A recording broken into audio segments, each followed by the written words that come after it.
Hi folks, welcome back to another edition of Puffin's Pothead Passages.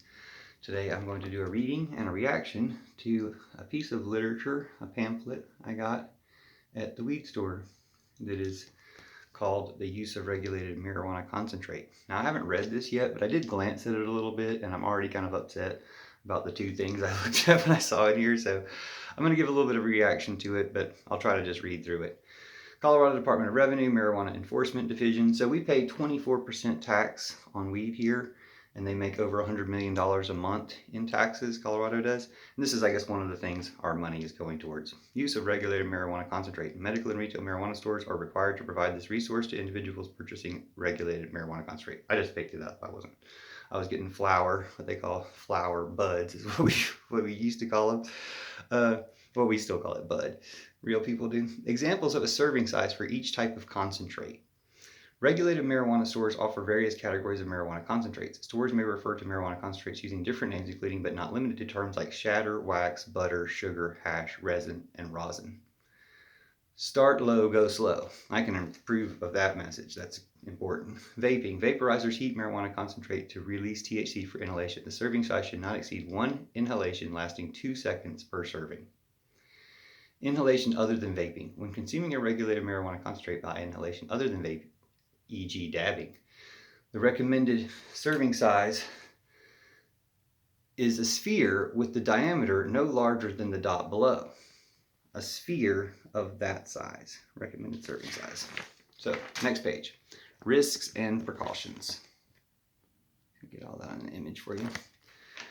Use of marijuana, warning, use of marijuana concentrate may lead to footnote. These risks are based on CDPHE evidence statements where there is either moderate or substantial evidence.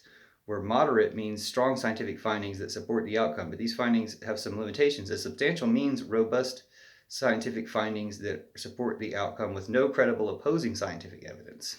So just they have a bunch of studies that supposedly say this stuff is possible and no or few studies contrasting it. Well, strong scientific finding. Who knows? Anyway, this is kind of concerning to me. 1.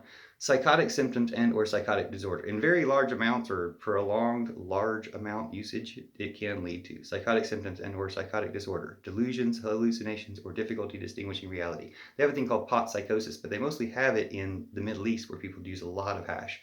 It's not really something people, regular, average users have to worry about. But 2, mental health symptoms, problems. I don't know what that really means.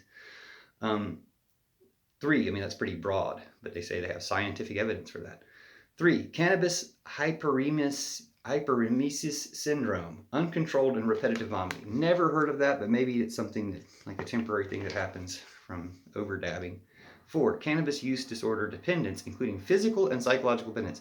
As far as I know, there's absolutely no evidence for physical dependence on cannabis. Psychological, maybe, like anything, but anyway, consuming concentrate via inhalation will cause immediate effects. I know personally, when I've not smoked for a while, I have no physical effects of that whatsoever. And you want to compare that to a drunk or other type of addict, cigarette or heroin addict, leaving that drug, completely different.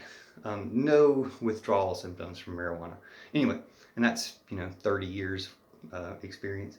Consuming concentrate via inhalation will cause immediate effects. Marijuana concentrates are not recommended for inexperienced marijuana users. I can agree with that. THC concentration amount. If you want to start smoking, if you want to start using weed, smoke a little bit to start. The THC concentration, percent THC amount of concentrate consumed, and frequency of use can result in both short and long-term effects.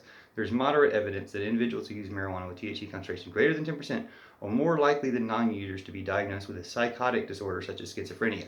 Or maybe people who have schizophrenia find great benefit from high concentrate weed. Marijuana concentrate is not approved by the FDA, and claims of medical benefits are not supported by the FDA. They don't mention what any of those are, claims, although there have been studies and things showing that too. Marijuana concentrates are not recommended for anyone under age 25, except if recommended by a doctor. People under 25 may be at greater risk of potential harm because the brain is not fully developed.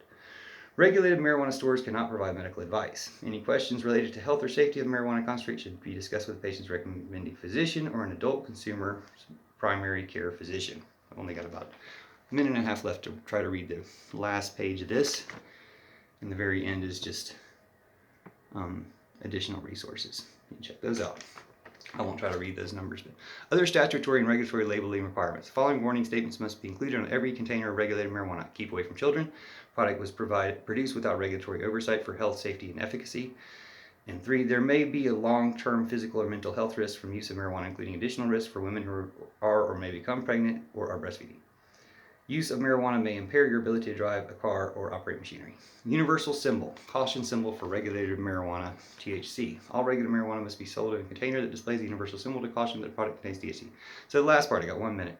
Penalties. The sale, transfer, or dispensing marijuana is a violation of Colorado law. It's a felony punishable by prison sentence up to 32 years and or fines up to $1 million. So go to the store yourself. Move to Colorado under Cloud Railroad.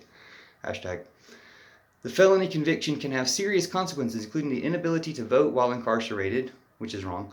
It's true, but it's wrong that it's that way. Prohibition of obtaining a passport, which is required to travel internationally. Disqualification for employment. The inability to obtain housing or other serious consequences. The inability to obtain housing is wrong that they have that being the case, but they shouldn't be bragging about it or threatening you with it. That it's a problem. Inhaling more than 10 milligrams of THC within 10 minutes can lead to a blood THC level above 5 nanograms, which can be used to support a conviction for driving under the influence. So that's the information from your